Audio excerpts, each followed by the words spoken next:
Hello, I'm Jean Alfieri, the dog author, and I can be found at dogauthor.com. Today, I am bringing to you something that's really special that's happened, and that is that I had a devotional picked up for Devo Kids. If you're not familiar with it, check it out, Devo Kids, Devo Kids.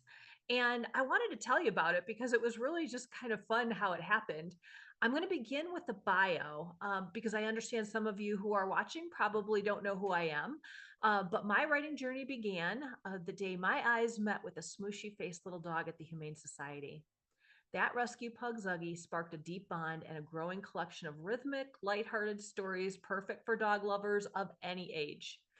So, as I preserved our adventures, and most of these stories are based on something factual and then embellished with little things that keep the story going, I realized how quickly family memories fade. And so that inspired a move to create two guided journals. The first one is Blessed to Be Me and Blessed to Be Your Dog.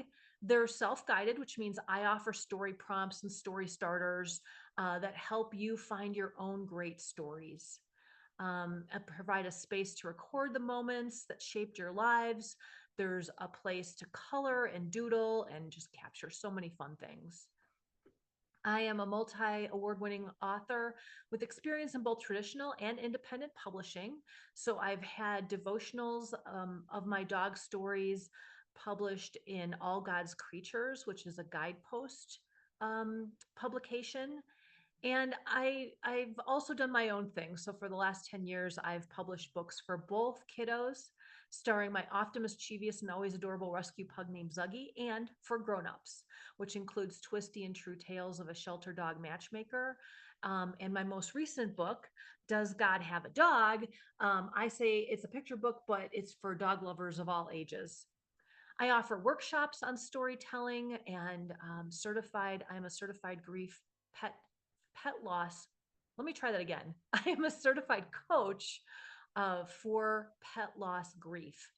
And that is something I didn't even know existed, but I learned about that program and became certified in that when I was researching my new book, 21 Ways to Weather the Loss of Your Pet.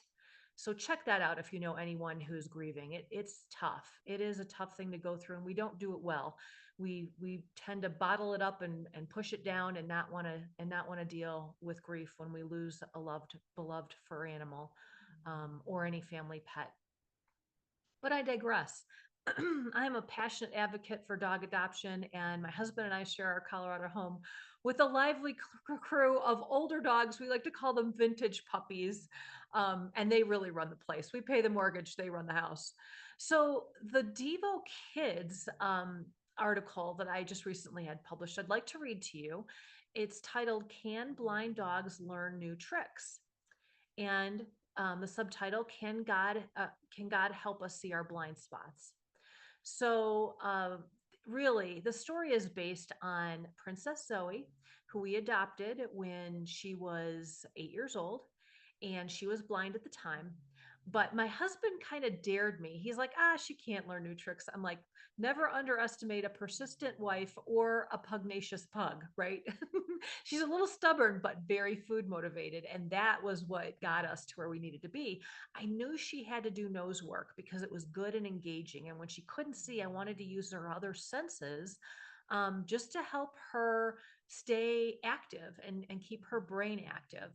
So it starts with blind and lost, Princess Zoe wandered through empty fields until someone found her. Then the old pug sat in a kennel at the shelter. Isaiah 6:10 says, shut their eyes lest they see with their eyes and understand with their heart, turn and be healed. When we see God's goodness and refuse to believe he is good and wants his best for us, our heart may grow hard and our eyes grow dim. What if we saw something but couldn't believe it, or heard something but couldn't understand it? What if our hearts were closed to the truth? Can God help us see our blind spots? Absolutely. So Princess Zoe couldn't see, but she was able to use her senses. And so the tricks that I was able to teach her, just using little bits of her kibble, were to sit. She learned to sit. She learned to lay down. spin, spin, spin, which means she spins in a circle. We also did other way because that wasn't good enough, right? We had to go spin, spin, spin, and then other way. And then up pretty. She sits up pretty and she shakes. She offers her paw for a handshake. And all this was with much patience and a lot of prayer by her human to help her learn these things. So remember, we might not always get it right the first time, but our Heavenly Father is patient. We can come to Him in prayer and trust that He will help guide us to see our blind spots and guide us along the right way.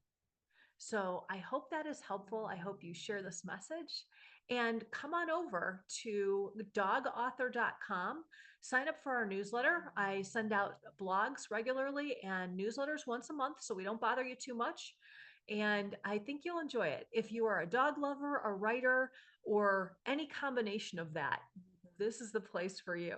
Thanks very much. Look forward to talking to you soon.